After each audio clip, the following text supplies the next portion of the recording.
देख ली, और नीचे फ्रेम में सारा आ रहा है ना, फ्रेम के अंदर सारा आ रहा है। चलो मैं फिर से रिपीट कर देता हूं, मैंने एक क्वेश्चन कराया था आपको कल मैंने एक क्वेश्चन कराया था, पर मिनट कितनी बुलेट फायर होंगी, 240 मेरा उसका आंसर आया था। उसी के उत्तर पे एक इंपल्स का ये क्वेश्चन है जिसके अंदर डिस्टेंस और डिस्प्लेसमेंट का ये ग्राफ हमको गिवन है। हमें गिवन क्या क्या चीजें हैं उसने हमसे पूछा है। सिंपली एक बॉडी है, एक पार्टिकल है जिसका मास कितना है 0.4 kg, वो इस पार्टिकल इस कर्व इस ग्राफ के अकॉर्डिंग मूव कर रहा है, तो पर इंपल्स की वैल्यू क्या होगी। पर इंपल्स की वैल्यू कैसे निकालेंगे हम कि सर यहां से यहां तक के निकालने थे, बाकी जगह तो फिर सेम ही आनी है। तो इंपल्स की वैल्यू कितनी होगी, I equals to M into delta V होती है। डेल्टा वी मतलब V final minus V initial. यहाँ पर वी इनिशियल की वैल्यू मेरे को 0 पता है तो मैंने वो 0 रख दिया। अब किसी भी तरीके से मेरे को एम और वी फाइनल मिल जाए मेरा काम हो जाएगा। तो देखते हैं जरा गिवन चीजें क्या थी। S equals to 2 metre, T equals to 2 second, U की वैल्यू मेरी 0 है तो यहाँ से मैंने फॉर्मूला लगाया, एक्सेलरेशन निकाला। एक्सेलरेशन निकाल के मैंने वी फाइनल की वैल्यू निकाली, ये आई, ये वैल्यू यहाँ पुट करी, मेरा ये आंसर आया। क्लियरिटी आई। चलो जब ये चीज हमने सारी पढ़ ली है तो नेक्स्ट पॉइंट लिखो, कांटेक्ट फोर्स। कांटेक्ट फोर्स फिर मैं आपको समझाता हूँ कांटेक्ट फोर्स होती क्या है। कांटेक्ट फोर्स होती क्या है वो आपको डिटेल में समझाता हूँ, ठीक है। लिखा कांटेक्ट फोर्स अभिलंब बल, ठीक है, नॉर्मल होता है बेटा, ये नॉर्मल होता है।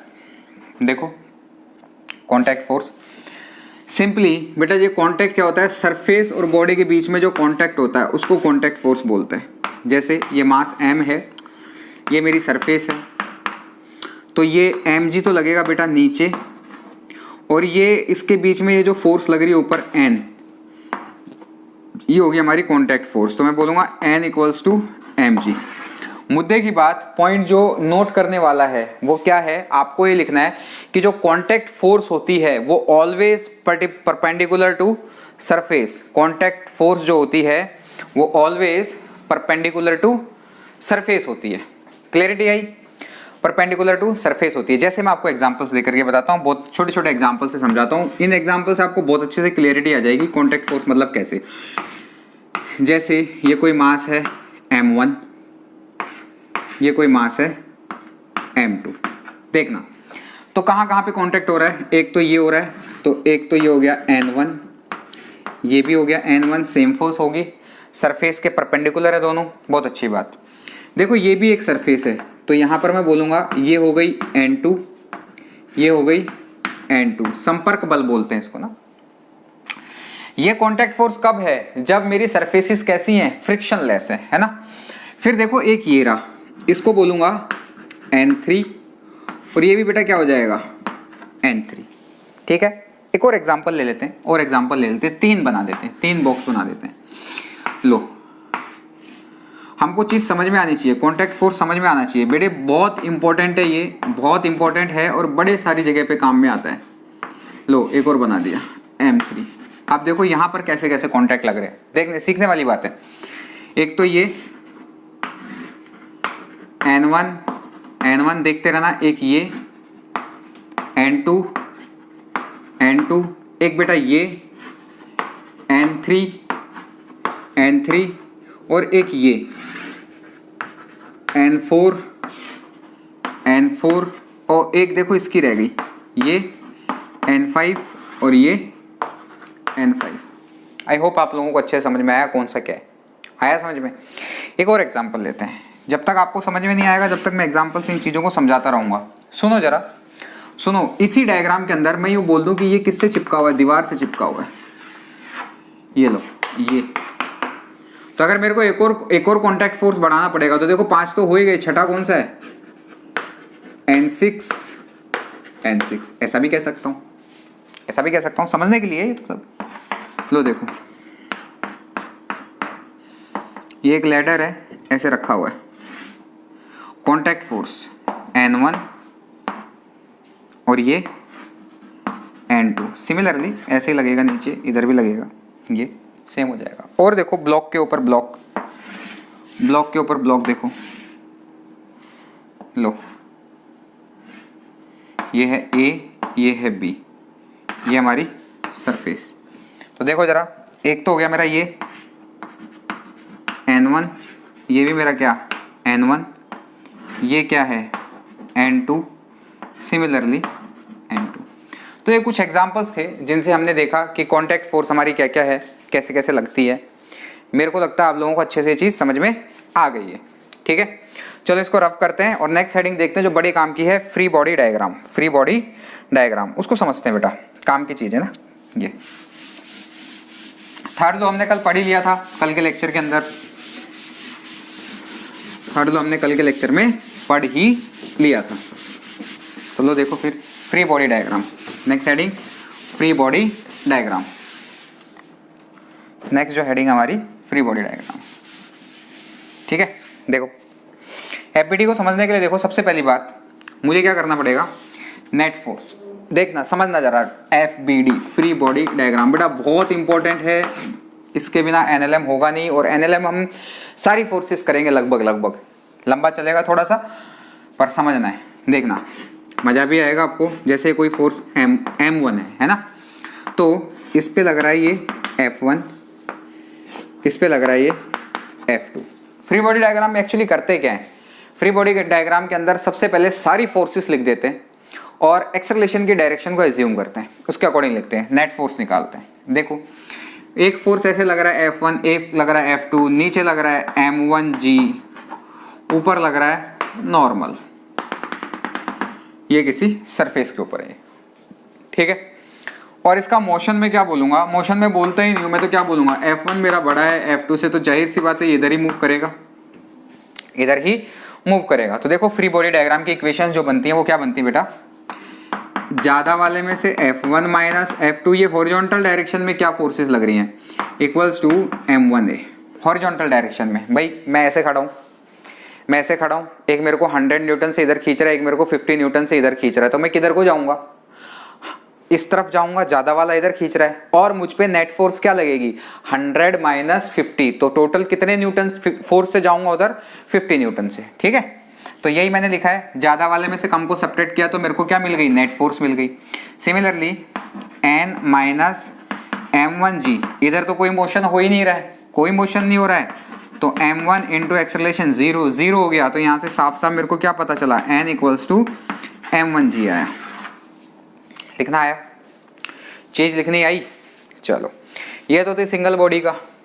अब कनेक्टेड बॉडीज में देखते हैं, कनेक्टेड बॉडीज में देखते हैं। सबसे पहले देखते हैं कनेक्टेड बॉडीज के अंदर, ये बहुत काम की चीज है देखना। कनेक्टेड बॉडीज के अंदर देखते हैं जब दो बॉडी कनेक्शन में हो। सबसे पहला केस क्या है, when two bodies are connected. देखो मैं बना देता हूं, जैसे ये है M1 और बेटा ये क्या है M2। ठीक है, दोनों आपस में कनेक्टेड है, ये इधर लग रहा है इस पे फोर्स, समझना ये बहुत इंपॉर्टेंट है। इधर फोर्स लग रहा है तो बेटा मैं क्या बोलूंगा, इधर जो नॉर्मल होगा, नॉर्मल को मैं रिएक्शन भी बोलता हूं ना, कई बार मैं इसको रिएक्शन से भी रिप्रेजेंट करता हूं, तो मैं इसको बोल देता हूं N और N। सेम लग रहा होगा, कॉन्टैक्ट फोर्स अभी अभी देखा था। चलो अच्छी बात है। बेटा एक बात बता, इफेक्टिव मोशन इस डायरेक्शन में हो रहा है, फोर्स इधर लग रही है, तो मैं हॉरिजॉन्टल मोशन की बात करूंगा, वर्टिकल मोशन में लिखने का कोई फायदा तो नहीं है। मैं क्या बोलूंगा, ये N1 है तो ये भी N1 है, ये N2 है तो ये भी N2 है। तो एक बात बता, मोशन इधर हो रहा है, मैं वर्टिकल डायरेक्शन की फोर्सेस को लिख के मेरे को क्या मिल रहा है, अभी कुछ भी नहीं मिल रहा, फिर भी मैं लिख देता हूँ, मन की संतुष्टि के लिए लिख देता हूँ कि N1 को क्या लिख रहे हैं, N1 को क्या लिख सकते हैं, यहाँ से देखो M1 के ऊपर देखते हैं क्या क्या फोर्सेस लग रही है। सबसे पहले M1 के ऊपर फ्री बॉडी डायग्राम लिख रहा हूँ, देखना। एक तो सर ये नीचे लग रहा है M1G, ऊपर लग रहा है N1, इधर लग रहा है N, और सर ये जो मेरी फोर्स लग रही है ये लग रही है F। ठीक है, नेट मोशन हो रहा है इस डायरेक्शन में A एक्सेलरेशन से। ठीक है, इधर जा रहा है A एक्सेलरेशन से, बड़ी अच्छी बात। और कुछ लग रहा है क्या इसके ऊपर, नहीं सर और कुछ नहीं लग रहा है, तो इसकी इक्वेशन लिख के बताओ सर एक बार। तो मैं क्या बोलूंगा, F minus N equals to M1A। ठीक है, ऐसे ही बेटा मैं क्या बोलूंगा, N1 इक्वल्स टू M1G, ये मेरी फर्स्ट इक्वेशन। ठीक है, M2 के ऊपर देखते हैं जरा, M2 के ऊपर क्या क्या हो रहा है देखना। M2 के ऊपर एक तो लग रहा है M2G नीचे, ऊपर क्या लग रहा है N2। बेटा इस डायरेक्शन में क्या लग रहा है, इधर N, और नेट एक्सेलरेशन किधर जा रहा है, इधर। तो मैं N को क्या लिख सकता हूं, N equals to M2A, equation number second, और N2 इक्वल्स टू M2G। मुझे पता चल रहा है इनसे कोई फर्क नहीं है, N2 इक्वल्स टू M2G से कोई फर्क पड़ नहीं रहा। तो बेटा मैं सेकंड की वैल्यू को यहाँ फर्स्ट में रखूंगा, इस जगह पे रखूंगा, तो देखो मेरे को क्या मिलेगा, एक्सेलरेशन निकालना चाहता हूँ एक्चुअली में, एक्सेलरेशन और n की वैल्यू। तो यहाँ पर जैसे मैं ये वैल्यू रखूंगा तो मेरे को क्या मिलेगा, f minus M2A equals to M1A, और जो a का वैल्यू आएगा ये उधर जाके प्लस हो जाएगा, f upon M1 plus M2, ये आ जाएगा। जैसे मेरे को a का वैल्यू मिला बेटा, a का वैल्यू यहाँ चिपका देंगे, तो जो n का वैल्यू आएगा वो आएगा M2 M1 नहीं है, M2F upon M1 plus M2, M1 plus M2। बेटा यहाँ से मुझे क्या पता चला, यहाँ से मुझे ये पता चला कि अगर मैं नेट फोर्स लिखना चाहता हूँ, सॉरी नेट एक्सेलरेशन लिखना चाहता हूँ, सीधा डायरेक्ट अगर मेरे को लिखना पड़ जाए, ये तो मैंने इक्वेशन बना के लिखा एक्सेलरेशन, तो अगर मैं नेट एक्सेलरेशन, देखो तारा बना के लिखो, बड़े काम की चीज बता रहा हूँ, तारा बना के लिखो, बड़े काम की चीज बता रहा हूँ।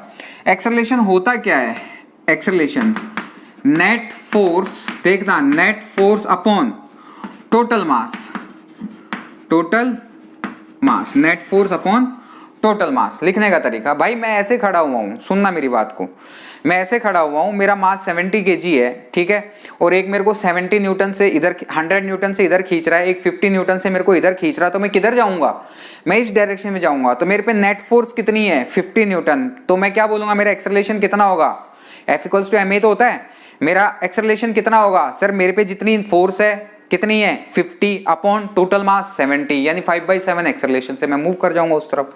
तो मैंने सिर्फ यही लिखा है। अब देखो इस वाले के अंदर में मैं डायरेक्ट लिख सकता था, भाई नेट फोर्स तो कितनी लग रही है, F ही लग रही है।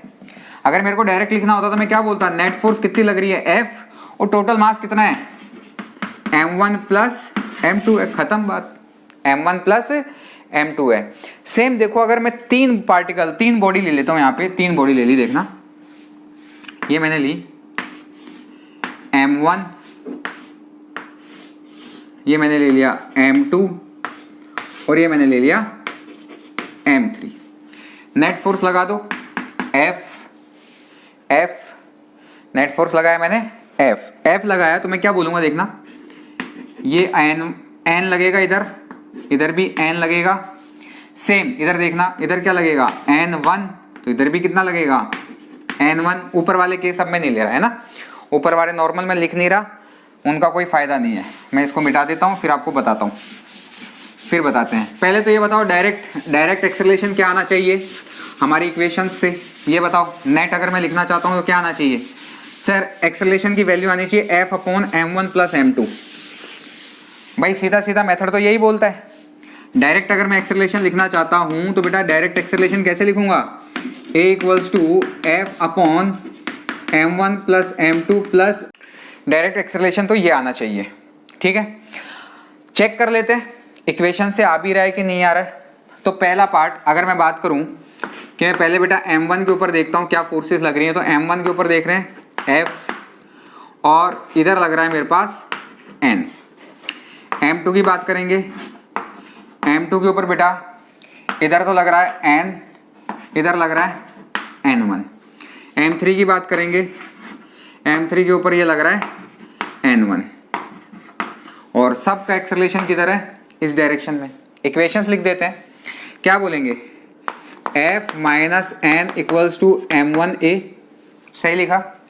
इधर क्या बोलेंगे, N minus N1 equals to M2A, इधर क्या बोलेंगे N1 इक्वल्स टू M3A।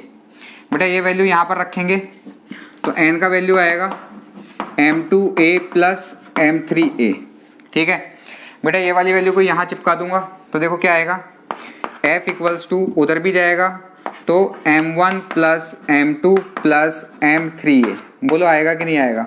यहाँ से A का वैल्यू आएगा F upon M1 plus M2 plus M3, जो डायरेक्ट लिखा वही लिखा है, यानी जो इक्वेशन हमने लिखी है वो क्या लिखी है, सही लिखी है। अब कोई मेरे को बोले सर मेरे को N2 की वैल्यू, N की वैल्यू चाहिए, तो N की वैल्यू क्या बोलेंगे, M2 plus M3 F upon M2 plus m3 plus m1, सही लिखा। कोई मेरे को बोले सर मेरे को n1 की वैल्यू चाहिए तो क्या लिखेंगे, m3 f upon m1 plus m2 plus m3, जो बोले वो लिख सकते हैं। लिख सकते हैं कि नहीं लिख सकते? चलो अच्छी बात। स्ट्रिंग्स के केस में देखते हैं, कनेक्टेड बॉडीज को स्ट्रिंग के केस में देखते हैं। मिटा दूं सारा, आपको समझ में आया तो ये एफबीडी बेटा मैं बता रहा हूँ बड़े काम के हैं, बिना इनके आप आगे फिजिक्स में ही प्रॉब्लम आएगी, कंप्लीट फिजिक्स में ही आएगी। यूं मान लो अगर इसको यहीं पर क्लियर करके चले तो आगे यूं मान लो कि फिजिक्स में प्रॉब्लम नहीं आएगी। मैं पूरा ही बोल रहा हूँ फिजिक्स में, जैसे वेक्टर इंपॉर्टेंट है ऐसे ही ये भी इंपॉर्टेंट है, फ्री बॉडी डायग्राम। चलो देखो, सबसे पहले स्ट्रिंग्स के केस में मैं क्या बात करूंगा कि कनेक्टेड बॉडीज के अंदर मैं देखूंगा तो स्ट्रिंग जो होती है, स्ट्रिंग के अंदर आती है टेंशन, ठीक है। तो टेंशन के अंदर मैं क्या बोलूंगा कि जो भी रस्सी से कोई भी ब्लॉक्स बंधे हुए हैं तो रस्सी के अंदर हर अजम्पशंस चलती हैं स्ट्रिंग के केस में ना। कनेक्टेड बॉडीज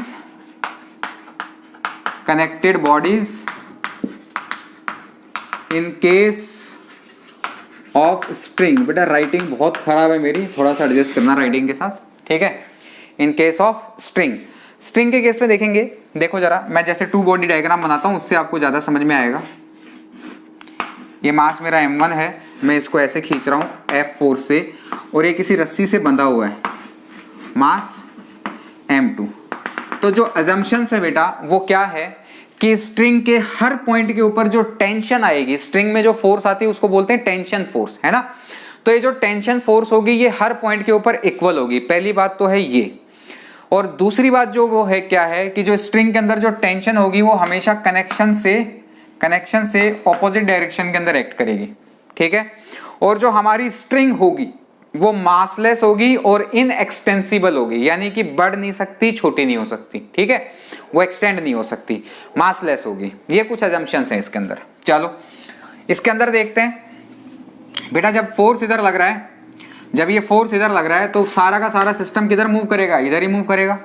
तो यहां से अगर मैं यूं कह दूं, यहां से मैं यूं कह दूं कि जो नेट फोर्स आएगा वो क्या आएगा, कोई मुझे यूं कहे कि सर नेट फोर्स की वैल्यू बताओ, सॉरी नेट एक्सेलरेशन की वैल्यू बताओ। तो नेट एक्सेलरेशन डायरेक्ट अगर मेरे को लिखना होगा तो डायरेक्ट लिखना होगा तो हम क्या बोलते हैं, एक्सेलरेशन क्या होता है सर, नेट फोर्स तो F लग रहा है और ये m1 प्लस m2 होता है कि नहीं होता है, होता है ना।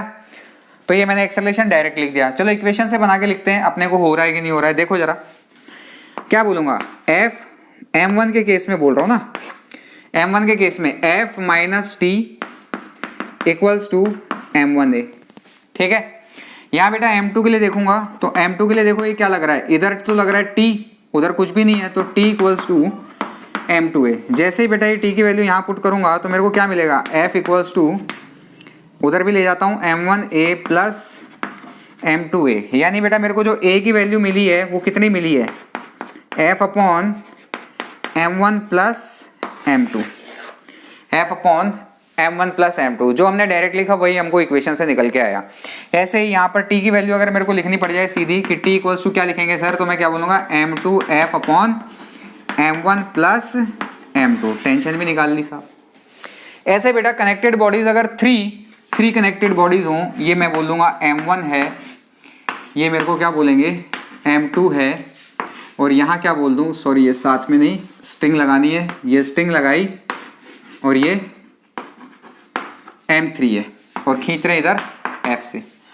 तो बेटा अब मैं डायरेक्ट लिख रहा हूं ना, कोई दिक्कत नहीं है। देखो यहां पर फोर्स क्या लगेगी, T, इधर क्या लगेगा बेटा T1, नई रोप नई फोर्स, है ना। तो m1 के ऊपर जो नेट फोर्स लग रही है यहां देखते हैं, m1 के केस में लिख लेते हैं इक्वेशन। अब मैं डायरेक्ट इक्वेशंस लिख रहा हूं ना, आप समझो जरा इस चीज को। पूरा का पूरा सिस्टम किधर मूव कर रहा है, इस डायरेक्शन में, तो इसके ऊपर फोर्स देखें तो क्या लिखेंगे, F minus T equals to m1a, ठीक है। m2 के केस में देखो इधर लग रहा है t, उधर लग रहा है t1, तो मैं क्या बोलूंगा, देखो ये लग रहा है t और ये लग रहा है t1, तो मैं बोलूंगा t minus t1 equals to m2a। बेटा थर्ड इस वाले केस में मैं क्या लिखूंगा, सिर्फ क्या लग रहा है t1 इक्वल्स टू m3a। बेटा t1 की वैल्यू यहाँ पुट करूंगा तो जो मेरे को t आएगा कितना आएगा, m2a प्लस m3a। t की वैल्यू को यहाँ पुट करूंगा तो मेरे को क्या मिलेगा, मेरे को मिलेगा मेरे को ये मिलेगा F equals to M1A plus M2A plus M3A। बेटा मैं इधर पुट करके उधर ले जा रहा हूँ सीधा, है ना। A का वैल्यू क्या मिला, F upon M1 plus M2 plus M3। बोलो मिला नहीं मिला, काम की चीज है कि नहीं है ना। बेटा देखो जो चीज मैं तुमको सिखाना चाहता हूँ, डायरेक्ट अगर मैं लिखना चाहता तो डायरेक्ट में कैसे लिखता, बोलो जरा। Direct acceleration, sir net force तो लग रहा है F और मासेस क्या है M1 plus M2 plus M3, ये मासेस हमारे, तो डायरेक्ट भी लिख सकते हैं। लेकिन इक्वेशंस बनाने से क्या है, मैं डायरेक्ट T1 लिख सकता हूँ। अब मैं T1 क्या लिखूंगा, T की वैल्यू कितनी है M2 प्लस M3, A की वैल्यू कितनी है F upon M1 plus M2 plus M3। Same T1 की वैल्यू कितनी होगी M3F upon M1 plus M2 plus M3। आया, समझ में आया। चलो अगर ये बात समझ में आ गई तो मिटा दूं, फिर आगे नई चीज बताऊं। चलो अब देखो मैंने आपको कनेक्टेड बॉडीज सिखाई, किसमें सिखाई, हॉरिजॉन्टल मोशन में। यही अगर चीज ये हॉरिजॉन्टल की जगह वर्टिकल हो जाए, देखो मैं बहुत अच्छे एग्जांपल्स लेके आपको चीजें क्लियर कर रहा हूं बेटा, आप इन चीजों को समझते चलो, बड़े काम की ये हमारे।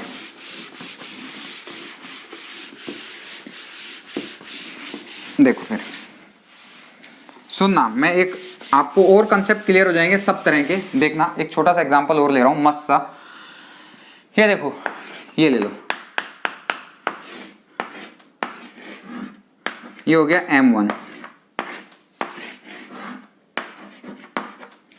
ठीक है। अब ये क्या है, इनिशियली स्टेशनरी है, रेस्ट पे है, तो आपको बताना है T1 ये डायरेक्शन में, ठीक है, ये डायरेक्शन में, पॉइंट कनेक्शन से अलग। T और T1 अगर ये रेस्ट पे है तो T और T1 की वैल्यू क्या होगी, ठीक है। अगर ये मूव कर रहे हैं A एक्सेलरेशन से ऊपर की तरफ, पूरा सिस्टम A एक्सेलरेशन से ऊपर की तरफ मूव कर रहा है, तो T और T1 की वैल्यू क्या होगी। और अगर नीचे की तरफ मूव कर रहा है तो T और T1 की वैल्यू क्या होगी। मैं आपको दो करके बताता हूं, पहला और दूसरा, तीसरा वाला आपको खुद करना है। तो देखना जरा, फर्स्ट पार्ट क्या था, अगर स्टेशनरी है तो इस वाली रस्सी को देखो, टोटल मास कितना लटक रहा है इस पे नीचे, M1 और M2, तो सिंपल T की वैल्यू कितनी हो जाएगी M1 plus M2G total mass. अब भाई T1 की वैल्यू अगर देखूं मैं, T1 की वैल्यू के नीचे देखो टोटल मास कितना लटक रहा है, ये M2G। ऊपर वाले से कोई मतलब ही नहीं होता ना, ऊपर वाले से तो कोई मतलब ही नहीं है। बात आई समझ में। अगर ऐसे भी नहीं समझना चाहते तो लो फ्री बॉडी डायग्राम बना के देख लो। M1 के ऊपर क्या फोर्स लग रहा है, T ऊपर लग रहा है, M1G लग रहा है और साहब T1 लग रहा है, ठीक है, ऐसे बना लो। ऐसे अगर मैं बात करूं M2 के ऊपर क्या लग रहा है, M2 के ऊपर सर ऊपर T1 लग रहा है और M2G लग रहा है, तो T1 की वैल्यू तो सीधी आ गई, T1 इक्वल्स टू M2G। और T की वैल्यू कितनी आएगी, T की वैल्यू आएगी M1G प्लस T1, तो T1 की वैल्यू कितनी आई यहां से, ऐसे नहीं समझ में आ रहा तो इक्वेशन से लिख लो ना, T equals to M1G plus M2G, आ गया, खत्म हो गया, ठीक है। सेकंड पार्ट जो मैं देखना चाहता हूं कि अगर ये A एक्सेलरेशन से मूव कर रहा है, बेटा अब इक्वेशंस मैं बना रहा हूं, आपको देखना है। अगर पूरा सिस्टम A एक्सेलरेशन से ऊपर की तरफ मूव कर जाए तो उस कंडीशन में देखना M1 के ऊपर, M1 में इक्वेशंस बना रहा हूं, सॉल्व आपको करना है, मैं सॉल्व नहीं करूंगा, ठीक है। ये क्या लग रहा है, T तो ऊपर लग रहा है, नीचे T1 लग रहा है और M1G लग रहा है, ठीक है। तो इसकी इक्वेशन क्या होगी बेटा, T minus T1 plus M1G equals to M1A, ये मेरी पहली इक्वेशन बनी। सेकंड वाले ब्लॉक की अगर मैं बात करूंगा M2 के ऊपर, तो बेटा M2 के ऊपर क्या लग रहा है, नीचे M2G लग रहा है और ऊपर T1 लग रहा है और पूरा का पूरा A से ऊपर मूव कर रहा है, पूरा का पूरा A से ऊपर मूव कर रहा है। तो मैं सेकंड वाले की इक्वेशन क्या लिखूंगा, ये तो मैंने M1 की लिखी, M2 की अगर मेरे को लिखनी पड़ जाएगी तो मैं क्या लिखूंगा, T1 minus M2G equals to M2A।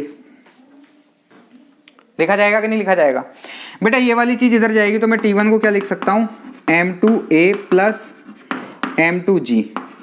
तो इस पूरे को क्या लिखा जा सकता है, m2g प्लस a। ठीक है, इस T1 की वैल्यू को अगर मैं यहां पुट करूंगा तो देखना जरा, इधर वाले को मिटा देता हूं। अब आपको चीज समझाता हूं थोड़ा डिटेल में। T1 और T2 इस केस में निकाल के बता देता हूं ताकि सेकंड वाले केस में आप सीधा खुद निकाल पाए। सेकंड वाले केस में आप सीधा खुद निकाल पाए। हालांकि मैं सेकंड वाले केस को एक नेक्स्ट एग्जांपल में आगे चल के पुली में ले भी लूंगा, तुम चिंता मत करो। जैसे मैं ये वैल्यू यहां पर पुट करूंगा, ये कितना आएगा, T माइनस, देखना मैं लिख रहा हूं, ये सीधा लिख रहा हूं मैं, m2g plus m2a plus m1 equals to m1a। ये सारा का सारा उधर उठ के जाएगा तो t क्या निकल के आएगा, t equals to m2g plus, कहीं कुछ गड़बड़ किया क्या मैंने, ये उधर गया तो ये m1g आएगा ना भाई, ये m2g plus m1g plus m1a plus m2a। बेटा यहां से क्या आएगा, m1 plus m2g plus m1 plus m2a। तो देखो t का वैल्यू कितना आया, m1 plus m2g plus a। Clarity आई। और t1 की वैल्यू तो ऑलरेडी आई चुकी थी, कितनी आई थी, वो रही m2g प्लस a। ठीक है, ये टेंशन आई कब, जब पूरा सिस्टम a एक्सेलरेशन से ऊपर जा रहा है। अब आप इसको खुद घर से सॉल्व करना, जब पूरा सिस्टम a एक्सेलरेशन से डाउनवर्ड्स आ रहा है तो उसमें T1 और T2 की वैल्यू निकालना, g माइनस a आ जाएगा, है ना। बाकी सारी चीजें ऐसे के ऐसे ही, बस g माइनस a आएगा, मिटा दूं। ठीक है, चलो जब ये सारी चीज कर ली तो नेक्स्ट पार्ट करते हैं। नेक्स्ट पार्ट फिर से करते हैं, फ्री बॉडी डायग्राम या forces in case of pulleys. Pulley के केस में क्या है फ्री बॉडी डायग्राम। स्ट्रिंग पढ़ लिया, पुली के अंदर भी देखेंगे तो पुली के अंदर भी असम्पशन चलती है। पुली क्या है, ये है, ये वाला सिस्टम है।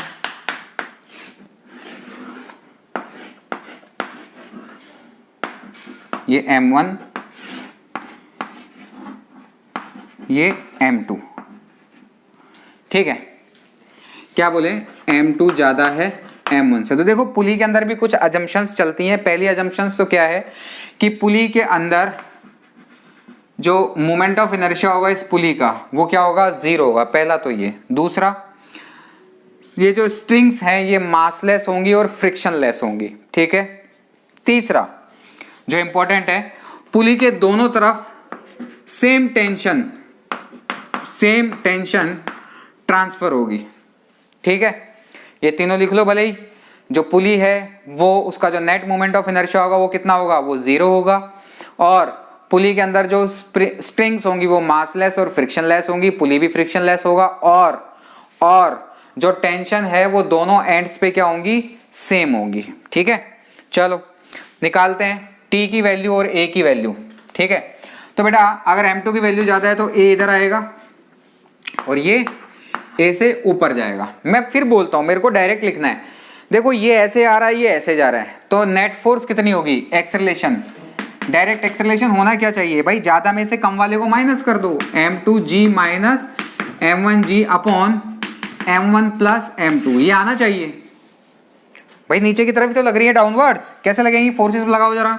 इसके ऊपर लगेगा m2g, इस पे लगेगा m1g, तो भाई ये वैल्यू ज्यादा होगी इससे। पहले आप मेरे को 100 से इधर खींच रहे थे, 50 से इधर खींच रहे थे, तो देखो जरा अब क्या है, अब देखो ये हाथ है मेरे, ये इसको आप 100 से खींचोगे, इसको आप 50 से खींचोगे नीचे, तो ये किधर जाएगा, ये ऐसे जाएगा और ये ऐसे आएगा कि नहीं आएगा। तो कितने से जा रहा है ये 50 से नीचे जाएगा। क्यों जाएगा, क्योंकि एक्स्ट्रा फोर्स इधर लग रही है ना, तो नेट फोर्स लिखते हैं ऊपर क्या लिखते हैं, नेट फोर्स। चलो मेरे को तो ये चीजें समझ में नहीं आती सर, मैं तो इक्वेशन से लिखना चाहता हूं। तो देखो जरा m1 के ऊपर अगर बात करूं तो m1 को मैं कैसे लिख सकता हूं, m1 के ऊपर लग रहा है साहब T ऐसे, m1g ऐसे और नेट एक्सेलरेशन ऊपर, तो मैं क्या लिखूंगा, T माइनस ज्यादा वाले को कम से सब्ट्रैक्ट और m1a। ठीक है, m2 के लिए अगर मैं लिखना चाहता हूं तो m2 के लिए अगर मैं लिखूंगा तो डायरेक्ट कैसे लिख सकता हूं, मैं लिखूंगा साहब m2g ऐसे, T ऊपर और नीचे आ रहा है ये a से, तो क्या लिखा जाएगा, ज़्यादा वाले में से कम को m2g minus T equals to क्या बोलेंगे, क्या बोलेंगे, m2a। यहाँ से t की वैल्यू निकाल लेते हैं। t का वैल्यू कितना आ रहा है, m1a प्लस m1g। ये t का वैल्यू यहाँ पुट कर देते हैं। यहाँ पुट करते कितना आएगा, m2g minus m1a minus m1g equals to m2a। देखो देखो वही आ रहा है। a का वैल्यू यहाँ से सॉल्व करने पे क्या आ रहा है, m2g minus m1g upon m1 plus m2। आया कि नहीं आया, आया कि नहीं आया। ये a का वैल्यू, ये a का वैल्यू उठा करके यहाँ पुट करो तो t का वैल्यू आएगा। t का वैल्यू मेरे को तो डायरेक्ट याद है, मैं सीधा लिख देता हूँ। t equals to m1, a का वैल्यू कितना है बेटा, m2g minus m1g upon m1 plus m2 plus m1g। आप इसको सॉल्व करेंगे तो t की वैल्यू आएगी 2 times of m1 m2g upon m1 plus m2। In terms of weight अगर लिखना हो, इन टर्म्स ऑफ वेट, तो जो t का वैल्यू आएगा, t का वैल्यू आएगा 2 times of w1 w2 upon g m2g क्या होता है, क्या होता है, वेट ही होता है। तो अगर ये चीज मेरे समझ में आ गई है तो देखना जरा, यहां पर अगर मेरे को निकालनी पड़े टेंशन t डैश, कहां पे, यहां पे, तो ये कितना होगा, t प्लस टी 2t आएगी कि नहीं आएगी। तो यहां से t डैश की वैल्यू अगर बेटा निकालनी पड़ जाए तो t डैश कितना आएगा, 2t आएगा, यानी 2 into 2 m1 m2g upon m1 plus m2, यानी 4 times of m1 m2g upon m1 plus m2। ठीक है, इस पॉइंट के ऊपर निकालना पड़ जाए तो चलो अच्छी बात है। ये वाला केस मेरे को समझ में आ गया। तो एक छोटा सा एग्जांपल लेता हूँ, डेटा ले लेते हैं। अब डेटा ले लेते हैं, आपको चीजें अच्छे से समझ में आ जाएंगी। करें, नोट कर लिया हो तो लो, पहले एक केस और कर लेते हैं, एक दो केस और कर लेते हैं जिससे आपको थोड़ी सी क्लियरिटी आ जाए, फिर लास्ट में ले लेंगे क्वेश्चन। तो चलो ऐसा कर लेते हैं।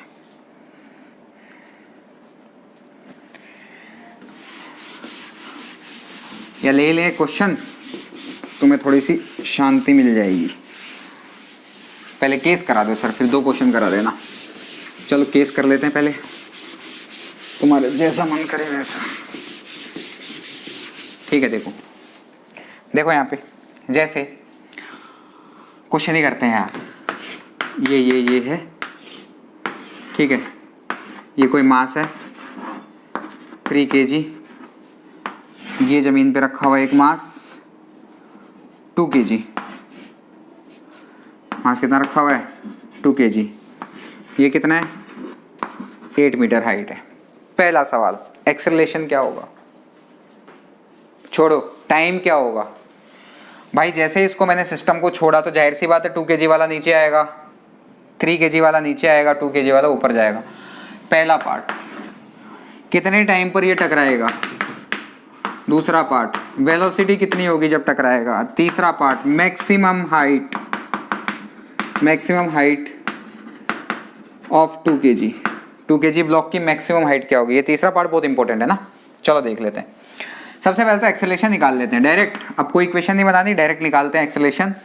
सर एक्सेलरेशन हमको पता है m2g minus m1g upon m1 plus m2। चलो साहब ये बात मेरे को समझ में आ गई। a की वैल्यू डायरेक्ट आ गई, कितनी, 3 इंटू 10 माइनस 2 इंटू 10 अपॉन 5।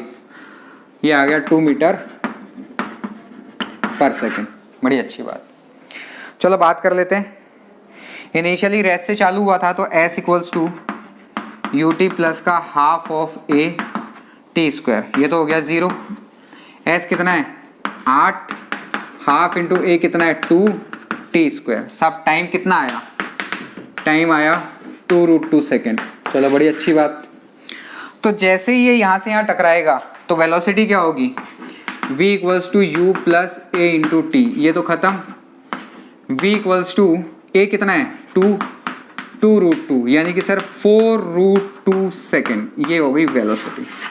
अच्छी बात है।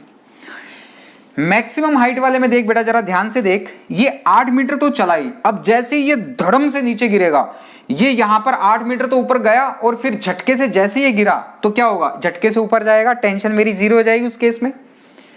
भाई यूं विजुलाइज करो थोड़ा सा, ये एकदम से चल रहा है धड़म, और देखो ये चल रहा है धड़म धड़म, झटका लगा थोड़ा ऊपर गया, ऊपर जाते टेंशन तो हो जाएगी जीरो। तो अब देखते हैं ये यहां से 8 मीटर के बाद ये कितना ऊपर चला, तो मैं क्या बोलूंगा, फाइनल वेलोसिटी हो जाएगी इसकी जीरो, और इनिशियल वेलोसिटी कितनी होगी ये वाली 4√2। तो हाइट निकालनी है मेरे को, तो मैं क्या निकालूंगा, v equals to u plus minus 2gh, v square equals to u square minus 2gh, ये इक्वेशन लगाते हैं।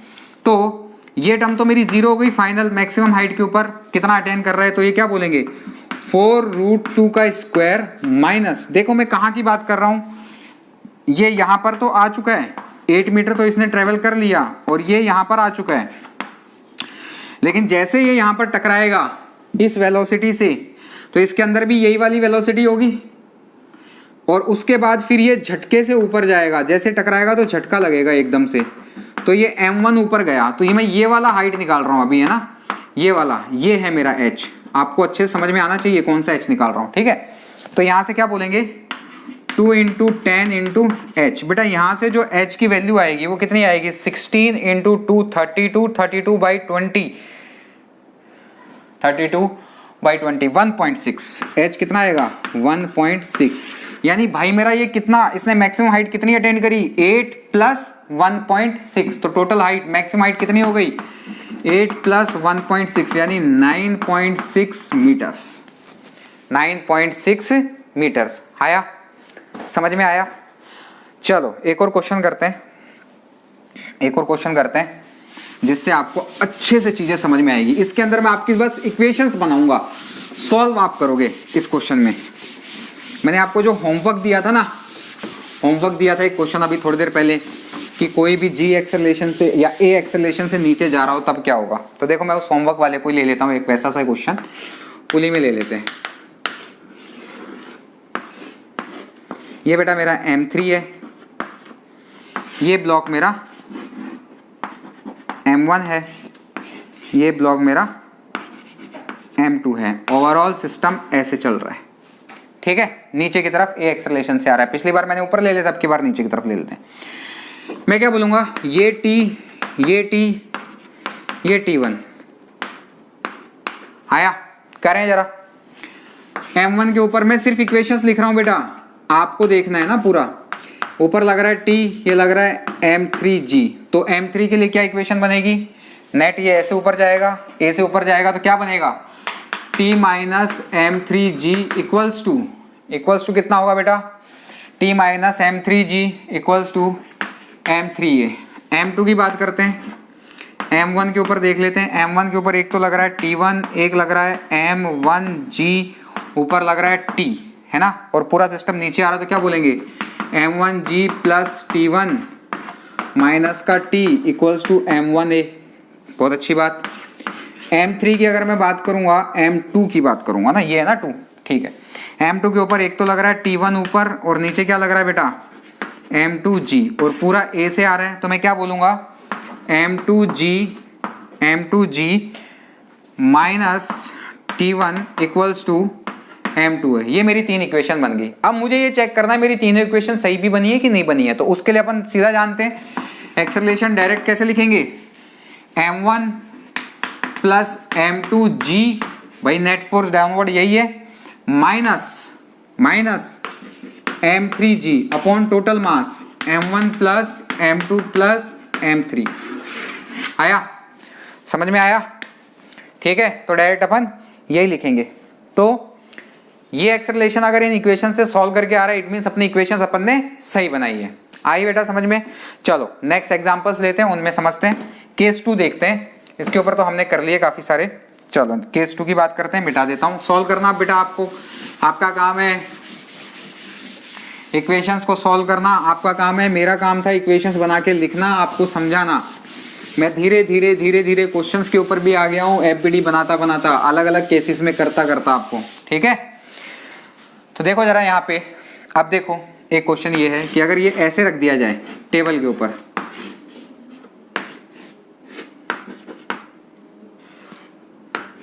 ये है ना,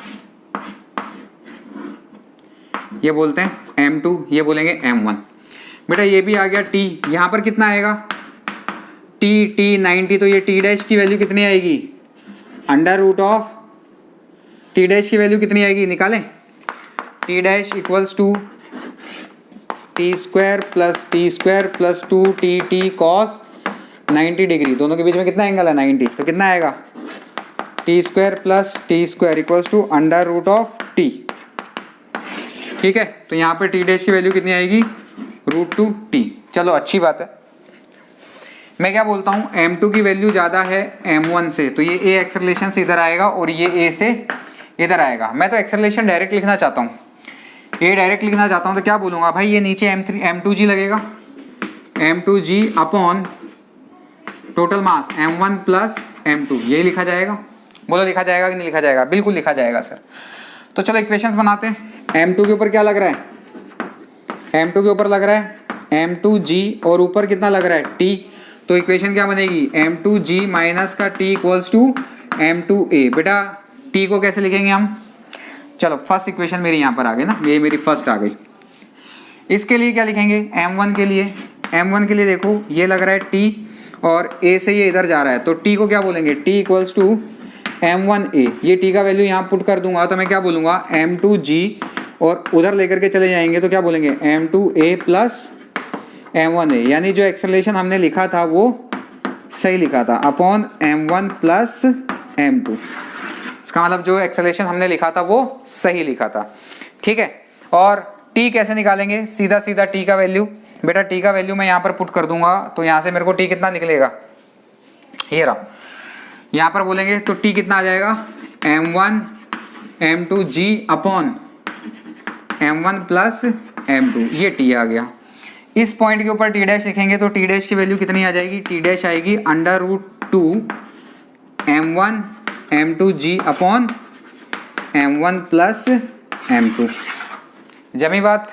चलो अगर ये सारी बात समझ में आ गई तो एक छोटी सी बात और देखते हैं, लास्ट पॉइंट आज के लेक्चर का, फिर नेक्स्ट लेक्चर में पढ़ेंगे आगे ना। लास्ट चीज देखते हैं कि इंक्लाइंड प्लेन के ऊपर कोई ब्लॉक रखा हो तो उसके ऊपर कैसे कौन कौन सी फोर्सेस लगती हैं, इंक्लाइन प्लेन के ऊपर कोई ब्लॉक रखा हुआ, तो देखना जरा। ये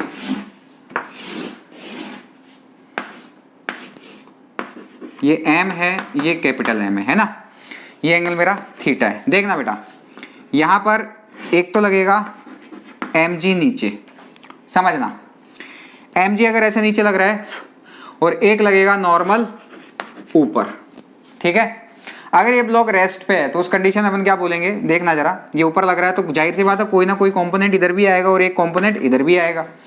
तो मैं क्या बोलता हूँ, ये थीटा है, ये 90 है, तो बेटा ये 90 माइनस थीटा हुआ, और ये ओवरऑल अगर मुझे ये एंगल x निकालना है तो मैं क्या बोलूँगा, ये ओवरऑल कितना है 90, तो 90 equals to 90 minus theta plus x, ये कट गया तो x की वैल्यू कितनी है थीटा, यानी मुझे क्या पता चला ये एंगल कितना है थीटा। रिजल्टेंट मेरा mg है तो इधर क्या लगेगा mg cos थीटा, इधर क्या लगेगा mg sin थीटा। जमता है, ये मामला समझ में आया। चलो ऐसे ही मैं क्या बोलूं कि अब मैं डायरेक्ट लिखना आपको सिखा रहा हूं। सपोज ये मेरा थीटा 1 है, ये मेरा थीटा 2 है, ये एक ब्लॉक यहाँ पर रखा है m1 और यहाँ कोई पुली है ऐसे ऐसे, और ये मैंने लिख दिया m2। भाई एक्सेलरेशन नेट इस डायरेक्शन में, ऐसे ले लेते हैं, कैसे भी मान लो, ऐसे ले लो या ऐसे ले लो।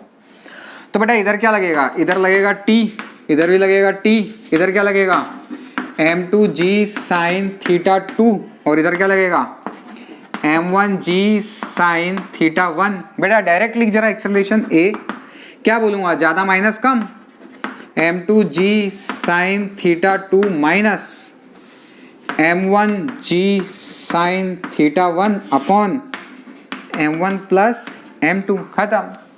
सर मुझे तो इक्वेशंस लिखनी है, तो इक्वेशंस लिखूंगा तो मैं m1 के ऊपर देखो जरा, m1 के ऊपर कौन सी फोर्सेस लग रही हैं, t इधर, m1g sin थीटा 1 इधर, और एक्सेलरेशन इधर, तो m1 के लिए क्या इक्वेशन बनेगी, t minus m1g sin theta 1 equals to m1a। Similarly m2 के लिए क्या इक्वेशन बनेगी, बाद में बेटा अब मैं डायरेक्ट लिखने लिखवाऊंगा। m2 के लिए क्या इक्वेशन बनेगी, m2g sin theta 2 minus T equals to m2a। दो इक्वेशन दो वेरिएबल आपको सॉल्व करके निकालना है, एक्सेलरेशन यही आएगा। ठीक है, तो आज की क्लास के अंदर हमने फ्री बॉडी डायग्राम्स पढ़े हैं डिफरेंट डिफरेंट केसेस के अंदर। बाकी के टॉपिक को हम नेक्स्ट लेक्चर में पढ़ेंगे, तब तक आप इसको अच्छे से पढ़ो। ठीक है, थैंक यू।